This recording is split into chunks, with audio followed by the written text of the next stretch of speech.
अस्सलामुअलैकुम वरहमतुल्लाहि वबरकातुहू। इत्तेहाद न्यूज़ में आप सभी का खैर मकदम है। जैसे हमने कल माशरे में बढ़ती बेहयाई और खासकर मुस्लिम लड़कियों का गैरों के साथ इश्क लड़ाना या फिर मुर्तद होना पर वीडियो बनाया था, इसकी वजूहात को तलाशना और इस पर संजीदगी बरतने की इंतहाई जरूरत पर हमने कल बात की। मुसलमानों में ख़वातीनों का मुकाम बेहद ऊंचा और मुकद्दस माना जाता रहा है। माँ के कदमों के नीचे जन्नत मुसलमानों ने ही तो बताया था। आपको ये भी सुनकर बड़ा ताज्जुब होगा कि इस्लामी जंगों में जितना बहादुरी, शुजाअत और जुर्रतमंदी का मुजाहरा मुजाहिदीन इस्लाम ने किया है, उतना ही अहम किरदार मुस्लिम ख़वातीनों ने जंगों में भी अदा किया है। ये अलग बात है कि हमने उन तमाम शोबों को भुला दिया है। कहते हैं अगर एक माँ, बहन, बेटी, बीवी ना सिर्फ ख़ानदान बल्कि पूरे माशरे के इस्लाह का सबब बन सकती है और इससे पहले सबब बन चुकी है, और जिन सहाबियात ने ऐसे सख्त हालात में दीन इस्लाम को फ़रोग़ करने का काम किया जबकि किसी तरह की सहूलतें उस वक्त मुहैया नहीं हुआ करती थी, और अगर ख़ास कर नबी के ज़माने की बात कही जाए तो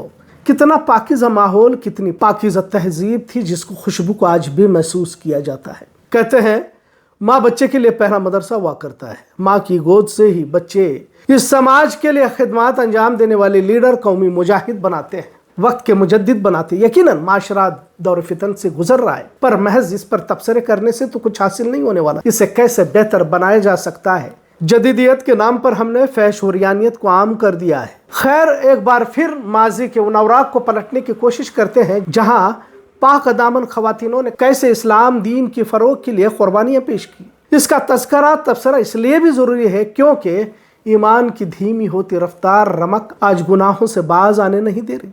खौफ खुदा से ज़्यादा अपने नफ्स की ग़ुलामी में हमने तमाम हुदूद को इस तरह पार करके रख दिया कि अनजाने में या यूं कहिए कि जानबूझकर कहीं तो खुदा के वजूद को तो हमने अपने आमाल से झुटला तो नहीं रहे। अगर ऐसा न होता तो फिर हम गलत कामों के दलदल में इस तरह यूं तो न धंसते। मौजूदा माहौल में क्या स्कूल की लड़कियाँ और क्या उम्र रसीदा ख़वातीन, आज़ाद ख़याली ने समाज के ताने बाने को ही तार तार करके रख दिया है। अल्लाह रब्बुल इज़्ज़त पर ईमान रखना जितना कहने में आसानी है उतना ही अमल करने में आज के माहौल में तो लोगों में मुश्किल नज़र आ रही है।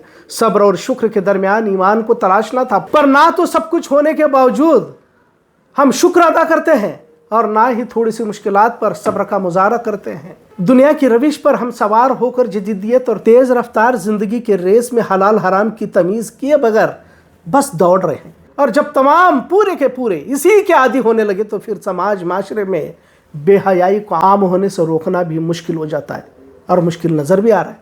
और यही तस्वीर हम आजकल देख रहे हैं। तारीख के औराक पलट कर देखते हैं तो जंग उहद, जंग हुनैन, जंग करबला, जंग बद्र में ख़वातीनों का किरदार बहुत ही ऊँचा रहा।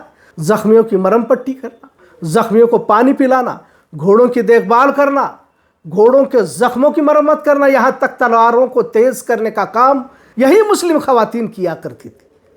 सुल्तान सलाहुद्दीन अय्यूबी की अहलिया फ़ातिमा सुल्ताना तो छलांगे मारकर घोड़ों पर बैठती और यहूदियों की सफ़ों को पलट देती थी। एक बड़ी तादाद मुस्लिम ख़वातीनों की रही है जिन्होंने इस्लाम के खातिर अपनी जानों की कुर्बानियों को पेश किया है। जहाँ एक तरफ जंग के मैदान में जुर्रतमंदाना मुजाहरा करती, वही तालीम के मैदान में भी ख़वातीनों को, लड़कियों को पढ़ाती, खौफ खुदा, आखरत का डर दिलाती। असल जदीद तालीमात को मुसलमानों ने ही तो दुनिया को दिया है। आंखों पर चश्मा या लेंस आज बिठाए जाते हैं, उसे सबसे पहले इजाद करने वाले अब्दुल्ला इब्न अल हाथम ही तो थे। अबू बकर मोहम्मद इब्न अल ज़करिया अल राज़ी थे जिन्होंने कई बीमारियों को ढूंढ निकाला। सल्फ्यूरिक एसिड की तलाश इन्होंने ही तो की थी। डॉक्टरी दुनिया में सबसे बड़ा नाम इब्न सीना, इनकी किताब कानून अल तिब और किताबुल शिफा ने तो दुनिया भर में इनकलाब लाया। खैर, फहरिस्त तवील है, लेकिन मौजू आज कुछ और है।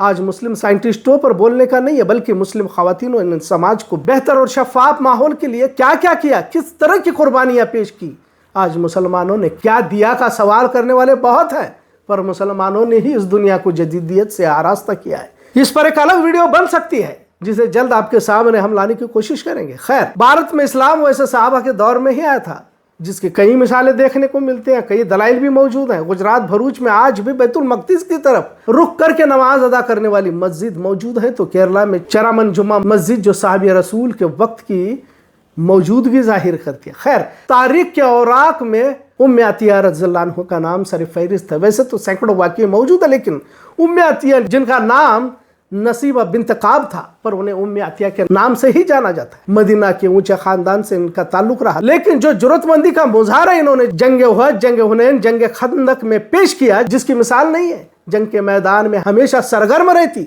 जख्मियों के लिए नर्स की तरह खिदमत अंजाम देती और काफिरों पर तलवार लेकर टूट पड़ती। बच्चों बुजुर्गों की देखभाल भी किया करती। जंग के मैदान में सरगर्म तो रहती ही थी और दिगर औकात में इस्लामी बेदारी और खवातीनों के हुकूक को समझाती रहती।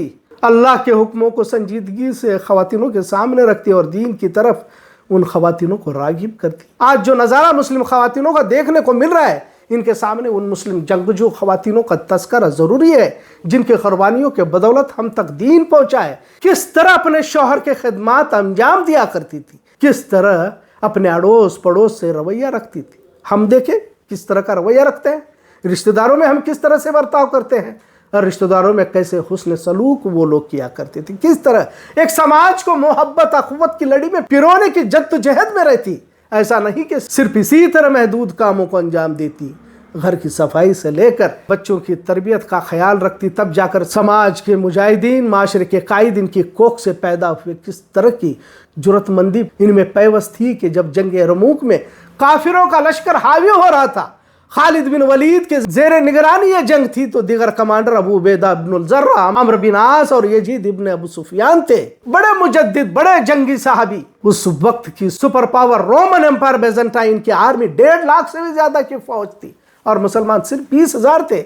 यरमूक जॉर्डन और सीरिया के बीच की जगह पर वाक़िया थे और यह जंग बहुत ही अहम थी। मुसलमान जंग जीत गए, लेकिन मैदान के पीछे मुस्लिम खवातीनों के जो टेंट हुआ करते थे, जो मुसलमानों का किरदार रहा, वो काबिल तवज्जो रहा। लिहाजा इस वाक़ये से ये बताने की कोशिश कर रहे हैं कि कैसी मुस्लिम खातून तारीख में गुजरे हैं, जिनके जिगरे को महसूस करने से आज के नाम निहाद मुस्लिम खवातीन अपने मौकूफ पर लौटने की कोशिश कर सकती है कि एक तवक्को, एक उम्मीद कह सकते हैं। जब बाइजेंटाइन रोमन फौज हावी होने लगे और मुस्लिम फौज पीछे हटने लगी, तो टेंट में बैठी खवातीन टेंट से बाहर आकर मुस्लिम फौजों पर पथराव करने लगी और तलवारें दिखाने लगी। शहीद होना मगर पीछे पलट कर ना आना, जबकि इसके कमांडर कोई मामूली शख्स नहीं थे। खालिद बिन वलीद, जो कभी जंग हार ही नहीं सकते थे, खालिद बिन वलीद थे। अबू उबैदा इब्नुल जर्रा, अम्र बिन आस, यजीद बिन अबू सुफियान जैसे कमांडर, एक से एक बड़े कमांडर उस वक्त मौजूद थे। लेकिन उन खवातीनों का जिक्र नहीं मिलता जिन्होंने मुसलमानों को टेंट से निकलकर ललकारा और फिर दौड़ाया कि तुम पीछे न आना, और उन्हें पथराव और तलवारों के जरिए से आगे मैदान की तरफ धकेला। मुसलमान जंग जीत गए। अल्लाह अकबर। क्या मुस्लिम खवातीनों का किरदार, क्या बहादुरी थी। मतलब उन पाक दामन खवातीनों ने किस इंतहा की कुर्बानियाँ पेश की। आज हम कुछ हो जाता है तो अपने घरों के दरवाजे बंद कर लेते हैं। खैर, आज उन बहादुर खवातीनों का जिक्र इसलिए कर रहा हूँ कि कहाँ से हम कहाँ पहुँच गए, जिन पाकिज़ा खवातीनों का तज़किरा कुरान करता है। इस समाज में इनकलाबात और क़यादत करने वाले लीडरों को पैदा करने वाली माओं के किरदार को बार बार याद इसलिए करना ज़रूरी है क्योंकि उन अज़मत वाले किरदार को आज के खातून कहीं तो भूल चुकी है, रास्ते से भटक रही है। महज रस्मी इबादतों और ऐश परस्ती के आदी होती उम्मत के बेटियों को उनके पुराने किरदार से आगाह करना ज़रूरी होगा। जिन बहादुर और बावकार पाकिज़ा मुस्लिम बेटियों ने इस्लाम की जमात को पाकिज़गी को बरकरार रखा था, आज मुस्लिम लड़कियां बदबूदार मुशरिकीन के गले में हाथ डालकर घूमती नजर आ रही हैं और बड़ी बेशर्मी का मुजाहरा करते हुए खौफ खुदा तक का एहसास नहीं दिखाई दे रहा। लिहाजा अपने किरदार को, अपने वकार को, अपने तकद्दुस को, इस उम्मत की इज्जत वकार को फिर से पहचानने की ज़रूरत है। माजी में तुम्ही ने इस उम्मत की अजमत वकार को ऊंचा रखा था, आगे भी तुम्हारी ही कोख से इस्लामी कायद, इस्लामी मुजाहिदीन पैदा होंगे। लिहाजा अपनी असल हकीकत को पहचाने और गलत राहों से पलटकर दीन हक, दीन इस्लाम की तरफ फिर से पलट आए। एक बेटी भी गलत राह पर चलती है तो इसके लिए तमाम समाज को जिम्मेदार माना जाएगा। जब इतने सारे वाक़ये पेश आ रहे हैं, किस तरह का एक भगवान लव ट्रैप में फंस रहे हैं, तो अल्लाह के नज़दीक हम सब की पूछ होने वाली है और हम ही इसके जिम्मेदार हैं। आज का मौजू महज उन तारीखी बातों का तज़किरा जिससे कुछ एहसास हमारे अंदर पैवस्त पैदा होता कि किस तरह की कुर्बानियाँ मुस्लिम की शहजादियों और बेटियों ने इस दीन की खातिर दी है, जिसका जिक्र हम सब करते हैं। आज का मौजू कैसा लगा इस पर ज़रूर कमेंट करें। इत्तेहाद न्यूज़ देखने के लिए शुक्रिया। अल्लाह हाफिज़।